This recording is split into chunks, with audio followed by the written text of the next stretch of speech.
Allahabad High Court group C में आया हुआ प्रतिशतता का क्वेश्चन है। एक चुनाव में केवल 2 उम्मीदवार थे, एक उम्मीदवार को 40% मत मिले, वह अन्य उम्मीदवार से 298 मतों से हार गया। डाले गए कुल मतों की संख्या 40% मत एक उम्मीदवार को मिले तो दूसरे कैंडिडेट को 60% मत मिले होंगे, क्योंकि इलेक्शन में 2 ही कैंडिडेट थे। तो 40% माइनस 60% इज इक्वल टू 298 मतों का दोनों में अंतर रहा, क्योंकि 298 मतों से विजयी हुआ, 298 मतों से हार गया। 20% इक्वल टू 298। 298 100% निकालना होगा तो डाले गए वोटों की संख्या आएगी, क्योंकि 100% वोट पड़े होंगे। इसके बाद 5 गुना करके 100%, इसको भी 5 से मल्टीप्लाई करेंगे। 5 से मल्टीप्लाई करके इसको हाफ करके एक जीरो आगे लगा देते हैं। हाफ करेंगे 2 एकम 2, 2 चौक 8, 2 में 18, आगे जीरो। 100% 1490 वोट, 1490 वोट कुल डाले गए थे। हमारा अगला क्वेश्चन है इलाहाबाद हाईकोर्ट और एसएससी दोनों में पूछा गया क्वेश्चन है। एक वस्तु को 96 में बेचा गया, यदि उस पर प्राप्त लाभ का प्रतिशत संख्या में, संख्यात्मक मान या संख्या में उसके लागत मूल्य के बराबर है, तो उस वस्तु को लागत मूल्य ज्ञात करना है। इस तरह के क्वेश्चंस में इस वैल्यू को 96 है, इस वैल्यू के 2 ऐसे फैक्टर लेते हैं जिनका डिफरेंस 10 हो। जैसे इसके केस में 16 6 96, इनका डिफरेंस 10 है। इस तरह के 2 फैक्टर लेने होते हैं। जो छोटा फैक्टर आएगा उसके आगे एक जीरो लगा देते हैं। यही हमारा आंसर होता है, यही वस्तु का लागत मूल्य या क्रय मूल्य होगा। इस तरह के क्वेश्चन परीक्षाओं में पूछे जाते हैं, लेकिन इनको 1 सेकंड में सॉल्व किया जा सकता है। एक व्यक्ति अपनी घड़ी 720 रुपए में बेचे तो उसे 25% की हानि होती है, तो वो 25% लाभ पर बेचने के लिए विक्रय मूल्य क्या होगा।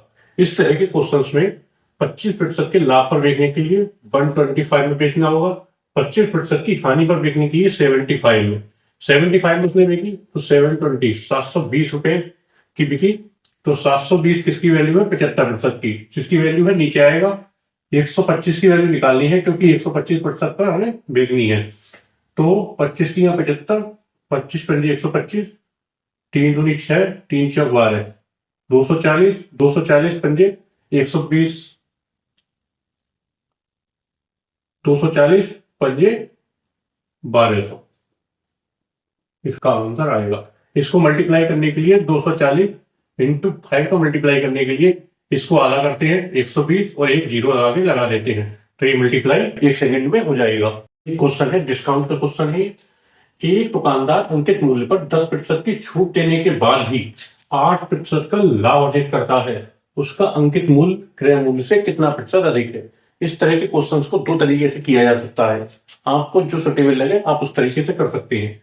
पहला तरीका है, हम क्रय मूल्य को 100 मान लेते हैं, क्रय मूल्य को हमने 100 माना, इसके 10% की छूट के देने के बाद अंकित मूल्य को हमने माना x, अंकित मूल्य x है, तो x पर 10% की छूट, यानी कि x का 90%, छूट देने के बाद 8% का लाभ, क्रय मूल्य में 8%, 108, इसकी वैल्यू निकालेंगे x की, 0 से 1 जीरो कैंसिल, 12 गुना 108 और 12 नहीं, क्रॉस मल्टीप्लाई में 120, x इक्वल टू 120, x 120 अंकित किया, 100 क्रय मूल्य था, यानी कि 20% अधिक अंकित किया गया है। एक तरीका ये इस क्वेश्चन को करने का हो सकता है, लेकिन इसको करने को दूसरा तरीका है फॉर्मूले से, जिसमें हमें कुछ मानना नहीं पड़ता, हम सीधा फॉर्मूला लगा देते हैं। 10% की छूट, तो माइनस के 10% प्लस के कितना परसेंट अधिक है, तो प्लस x% अधिक है, plus minus minus 10 multiply x by 100 is equal to 8% का लाभ, तो वैल्यू आएगी कि 8। फॉर्मूला वही है, x plus by plus X Y 100 is equal to लाभ या हानि। प्लस में लाभ आता है, माइनस में हानि आती है। इस फॉर्मूले का जिक्र हम परसेंटेज वाले चैप्टर में कर चुके हैं। सॉल्व करेंगे तो 10 इधर साइड में जाएगा, प्लस माइनस है तो प्लस हो जाएगा, तो इधर 18 इज इक्वल टू इधर बचेगा x माइनस 10x बाई 100। 10 10 जा 10 बार कट जाएगा तो x minus X by 10 equal to 80। इसको हम सॉल्व करेंगे तो 10x minus x 10 cross multiply में 180, 9x इज इक्वल टू 180, तो x की वैल्यू 20 आ जाती है। एक तरीके से हम इस तरीके से सॉल्व फॉर्मूले से कर सकते हैं। एक तरीका ये फॉर्मूले से हो सकता है, दूसरा तरीका वही है कि हम क्रय मूल्य 100 मानेंगे और दिए गए डिस्काउंट अंकित मूल्य को x मान लेंगे और दिए गए डिस्काउंट 10% तो 90% निकाल के अंकित मूल्य से 8% का फायदा 108 रख के जिस तरीके से हमने पहले किया था उस तरीके से भी कर सकते हैं। एक क्वेश्चन दिया हुआ है, एक व्यापारी ने अपने उत्पाद का अंकित मूल्य उसके क्रय मूल्य से 20% अधिक रखा, अंकित मूल्य पर 20% की छूट दी, उस वस्तु पर कितने प्रतिशत के लाभ या हानि हुई। इसके लिए वही फॉर्मूला का हम यूज करते हैं तो एक बार में एक स्टेप में आंसर आ जाता है। फॉर्मूला क्या है, 20% की अधिक रखा तो प्लस 20%, 20% की छूट माइनस के 20%, प्लस माइनस माइनस क्योंकि प्लस माइनस का multiply 20 multiply 20 divided by 100 is equal to answer आएगा। जब 20 से 20 कैंसिल तो माइनस के 20 20 400, 20 मल्टीप्लाई 20 बटे 100, 100 से 4 बार कट जाएगा, माइनस की 4%, माइनस है इसलिए हानि, माइनस में वैल्यू आती है तो हानि होती है, माइनस के 4% की हानि यहाँ पर हुई है। फिलिप्स ने अपनी वस्तु को बेचने के लिए 30% की 2 क्रमिक छूटों की घोषणा की, कुल मिलाकर प्रभावी छूट है, मतलब कितना डिस्काउंट अगर एक बार में बात करें तो कितना डिस्काउंट उस वस्तु पर मिलेगा। तो इस तरह के क्वेश्चंस को उसी फॉर्मूले से हम करते हैं। 30% की 2 क्रमिक छूटों का मतलब 30 माइनस 30, माइनस माइनस प्लस क्योंकि माइनस माइनस का मल्टीप्लाई होता है प्लस का चिन्ह हो जाएगा, 30 इंटू 30 बाई 100, वैल्यू आएगी 30 माइनस 30 60, माइनस का प्लस 2 जीरो कैंसिल, 3 दिया 9, 60 में से 9 गए तो माइनस के 51% की प्रभावी छूट होगी क्योंकि 30% एक बार और 30% उसके उस पर 30% की छूट मिलेगी तो टोटल जो छूट होगी वो 51% की हो जाएगी। इसको हम इस तरह से देख सकते हैं, किसी चीज की रेट है वो 100 है, 100 पर जब 30% की छूट मिलती है तो ये हो जाता है 70 जब हो जाएगा तो 70 में फिर 30% की छूट मिलेगी यानी कि 70%, 30% की छूट का मतलब 70%, वैल्यू निकालेंगे तो 7 रुपए में वो सामान बेचा जाएगा। 100 रुपए का सामान 49 रुपए में बेचा जाता है तो वैल्यू 51% की 100 माइनस 49 खोल के दिखाते हैं, 100 माइनस 49 51% की छूट यहाँ पर मिली है। इस तरह से ये काम करता है। हम इसको अपने फॉर्मूले की सहायता से एक बार में ही कर सकते हैं। एक मोबाइल फोन का अंकित मूल्य 1500 रुपए है, उस पर एक छूट 10% की प्रस्तावित है, उस पर कितनी अतिरिक्त छूट दी जानी चाहिए ताकि वो 1242 रुपए में कोई कस्टमर इसको खरीद सके। इस तरह के क्वेश्चन को करने के लिए हम किस तरह से करते हैं, 1500 रुपए का अंकित मूल्य है, इस पर 10% की छूट है, 10% की छूट का मतलब 90% में ये सेल किया जाना है, लेकिन उस पर एक छूट और दी जानी है जिससे उसकी कीमत 1242 हो जाए। वो छूट हमें पता नहीं तो उसको हम एक्स मान लेते हैं।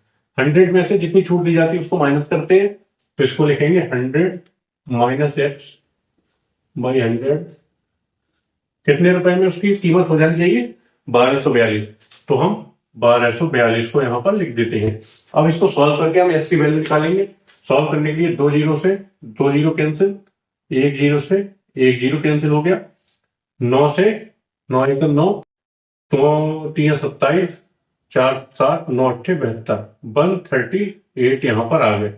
यहाँ पर वैल्यू बची कितनी 15 मल्टीप्लाई 100 माइनस एक्स की 10, यहां से 5 दिया 15, 5 दूनी 10, 3 से 3 चौक 12, 3 छक 18, 2 मल्टीप्लाई होकर यहाँ क्रॉस मल्टीप्लाई हो जाएगा तो 100 minus X equal to 46 into 2 92, 46 दूनी 92, 100 माइन तो एक्स की वैल्यू 100 माइनस 92, 8% का डिस्काउंट दूसरा और दिया जाना चाहिए ताकि वैल्यू 1242 रुपए में इसको सेल किया जा सके।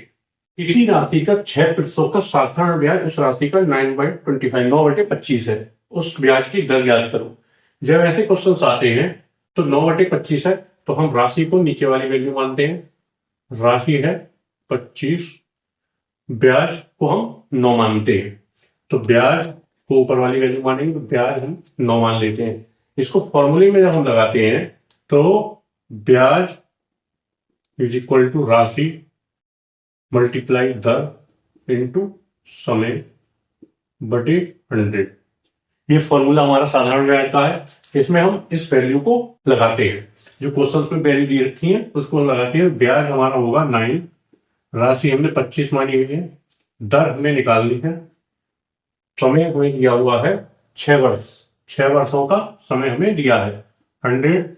इसको जब हम क्वेश्चन को सॉल्व करेंगे तो 3 दूनी 6, 3 3 9, मल्टीप्लाई क्रॉस मल्टीप्लाई होगा तो दर is equal to 3 multiply by 100 25/2। Cross multiply हमने यहाँ पर किया है और कुछ नहीं। जब इसको सॉल्व करेंगे 25 चौके 100, 2 दूनी 4, 3 दूनी 6% की दर यहाँ पर निकल कर आ जाएगी।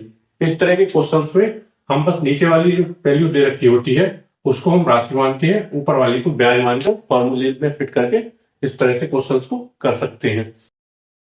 500 रुपए का 2 वर्ष में 2 भिन्न बैंकों से ब्याज प्राप्त किया, उनका अंतर 2.5 है। जब 2 बैंकों के ब्याज का अंतर 2.5 है तो उनकी दरों का अंतर ज्ञात करना है। इस तरह के क्वेश्चंस में जो अंतर है उस ब्याज की जगह रख के इसको उसी फॉर्मूले में रख के किया जा सकता है। इसमें कुछ नहीं है, हमें केवल दर निकालनी है। वही जब ब्याज का अंतर यहाँ रखेंगे तो दर का अंतर ही आएगा। जैसे 2.5 ₹2.50 अंतर है, मूलधन कितना है 500 रुपए और इसका समय है 2 वर्ष। दरों का अंतर यहां पर आ जाएगा, दर का अंतर बटे 100। 100 से 5 बार कटेगा, 100 पंजे 500, 5 से 5 पंजे 25, पॉइंट है तो पॉइंट आ जाएगा। 2 मल्टीप्लाई में आएगा तो दरों का अंतर is equal to 0.5, cross multiply होकर 2 नीचे आएगा बाई 2। जब इसको सॉल्व करेंगे तो 0.5 divided by 2 is equal to 0.25%। यही इसका अंतर आएगा। इसमें करना कुछ नहीं है, बस उसको ब्याज की जगह जो अंतर है उसको रखते हैं तो दरों का अंतर ही निकल कर आता है। तो इसकी तरीके से सॉल्व कर सकते हैं, आसानी से कर सकते हैं। अगला क्वेश्चन समय और कार्य का क्वेश्चन है। क्वेश्चन है एक ही काम करने की क्षमता बी से 3 गुनी है, तो ए अनुपात बी। ए की क्षमता 3 गुनी है तो 3 बी की क्षमता से, बी की क्षमता 1 लेते हैं, ए की क्षमता 3 गुनी है। वह किसी काम को करने में बी से 20 दिन कम लेता है। समयों का अनुपात इस अनुपात का उल्टा होता है।